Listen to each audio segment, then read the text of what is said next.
Hey there, my fellow nurses and nursing students. Today we're diving into the intriguing world of nursing, specifically in the context of crafting a convincing argument based on theory, science, and your deep knowledge of your patient. And before we dive into how to craft your argument, why should you listen to me? Well, because I am a nurse working at a Danish Psychiatric Hospital, and one of the crucial skills I'll need in my everyday nursing role is the ability to make convincing argument, particularly when it comes to patient care and treatment decisions. I use my arguments to help the doctor make an informed decision about the patient care and to nudge them in the right way.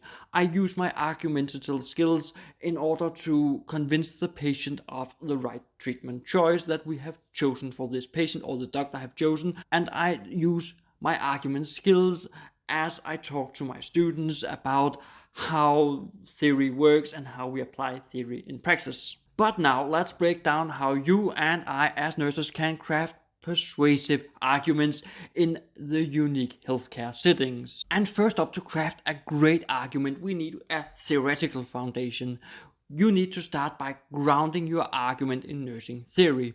And in Danish psychiatric nursing, we draw from various theories, including humanistic, holistic, recovery-oriented models, considering which theory aligns best with the patient's needs and use it as the theoretical backbone of our arguments. Or that's at least what I teach my students, and it works very well once you learn how to use it. And secondly, we have our theory, so we need our evidence to back up our theory. Utilizing scientific research to support your arguments. And in Danish psychiatric nursing, we place a strong emphasis on the evidence-based practice.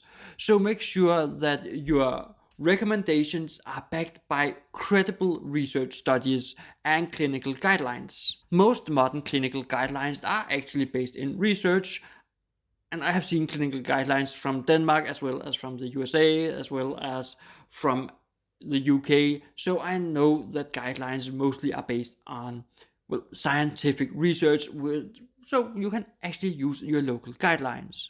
But to craft the perfect argument, we also need the patient-centered approach. Get to know your patient inside and out. Their history, preferences, their unique needs should be at the front of your argument. Tailor your recommendations to align with what is best for the individual patient. And to make your argument fully convincing, make sure that your argument is based in collaborative care. In Danish psychiatric healthcare, interdisciplinary collaboration is crucial when making an argument.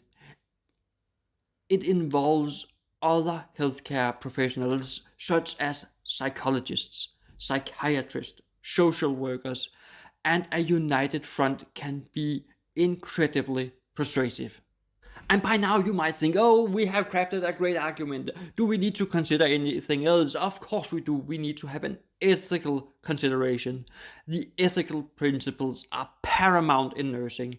Be sure to address any ethical dilemmas and moral considerations relating to your argument. This will not only strengthen your case, but also uphold the highest standard of patient care. And now you have crafted a great argument. You have looked at all these things, but you have forgotten one thing: the patient and the family involvement.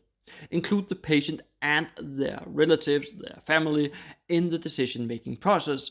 Engage them in the decision, and considering their input can make your argument more compelling and patient-centered. And now you have an argument that is ethically correct. You have an argument that is based on the patient's needs. You have an argument that is based on good interdisciplinary professional collaboration. So what do you need now? You need clear communication. Present your argument in a clear, concise, and persuasive manner. Use your clinical knowledge and experience to articulate the rationale behind your recommendations. Avoid jargon and ensure everyone involved understands the key points. So no words that you usually use in the department but is not widely recognized. Use professional language and make sure that it is actually fairly simple. You need to remember to KISS. Keep it short and simple. So why do you need to craft these great arguments? Well, I can use myself as an example. As a nurse in a Danish psychiatric hospital, my role is vital in advocating for my patients' well-being. And no matter what part of nursing you are in, you will need this skill. Crafting convincing arguments based on theory, science, and patient knowledge is not just a skill, it's a responsibility. So, whether you're advocating for a specific treatment plan, a change in medication, or any aspect of your patient's care, remember that your expertise is grounded in theory, science, combined with a deep understanding of your patient. This can make the world of difference for your patients. And sometimes it's your patients you are going to have this conversation with, and then you don't need professional speak, you need, well, ordinary human speak, as I will call it. And if you want some great knowledge to make your next argument, Martinson's theory is right here. If you don't know her, you need to know her as a nurse. She has a theory that is groundbreaking.